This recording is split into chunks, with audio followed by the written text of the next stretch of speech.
नमस्कार, मैं अपूर्वा। आप देख रहे हैं आज का युग। आइए नजर डालते हैं आज की कुछ खास खबर की ओर। मुख्य न्यायाधीश चीफ जस्टिस डीवाई चंद्रचूड़ ने गुरुवार 19 सितंबर को वकीलों से electronic supreme court report ESCR इस्तेमाल करने की गुहार लगाई है। उन्होंने कहा कि अब ESCR के जरिए फैसलों का तटस्थ उद्धरण करें। मुख्य न्यायाधीश ने यह बात एक मामले की सुनवाई के दौरान कही। उनके साथ पीठ में जस्टिस JB पारदीवाला और जस्टिस मनोज मिश्रा भी थे। मुख्य न्यायाधीश ने वकीलों से सुनवाई के दौरान electronic supreme court report ESCR से निर्णयों के तटस्थ उदाहरण देने भी आग्रह किया। सुप्रीम कोर्ट ने 2023 में वकीलों, कानून के छात्रों और आम जनता को अपने निर्णयों तक निःशुल्क पहुंच प्रदान करने के लिए ESCR परियोजना शुरू की थी। वकील ESCR का उपयोग करते हुए सुनवाई के दौरान अपनी दलीलों के समर्थन में पिछले निर्णयों का हवाला देते हैं।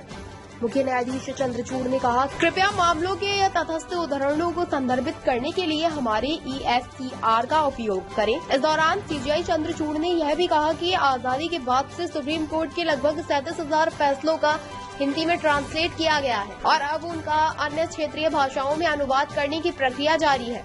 CJI ने बताया कि हिंदी के बाद अब तमिल सबसे आगे है। उन्होंने कहा कि सुप्रीम कोर्ट अपने फैसलों का संविधान द्वारा मान्यता प्राप्त क्षेत्रीय भाषाओं में अनुवाद करने की प्रक्रिया में है। संविधान की 8वीं अनुसूची में हिंदी, असमिया, बंगाली, बोडो और डोगरी सहित 22 भाषाओं को मान्यता दी गई है। उन्होंने कहा कि सुप्रीम कोर्ट के फैसलों का अनुवाद अब आर्टिफिशियल इंटेलिजेंस AI मदद से क्षेत्रीय भाषाओं में किया जा रहा है, ताकि यह सुनिश्चित किया जा सके कि वे देश भर की जिला अदालतों तक पहुँच सके। मुख्य न्यायाधीश चंद्रचूड़ ने कहा कि अंतिम अनुवाद की समीक्षा मानवीय हस्तक्षेप के माध्यम से की जाती है। अनुवाद में मानवीय हस्तक्षेप के महत्व को रेखांकित करते हुए उन्होंने AI की सीमा का उल्लेख किया और कहा कि यह लीव ग्रांटेड का अनुवाद अवकाश प्राप्त हुआ के रूप में करती है।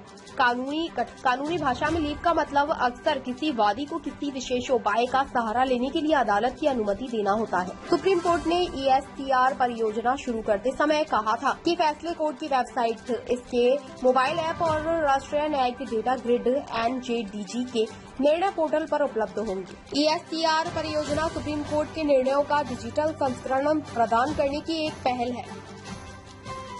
ताज़ा खबरों से जुड़े रहने के लिए हमारे चैनल को सब्सक्राइब करें और बेल आइकन को दबाना ना भूलें, ताकि हर खबर की नोटिफिकेशन आपको मिलती रहे।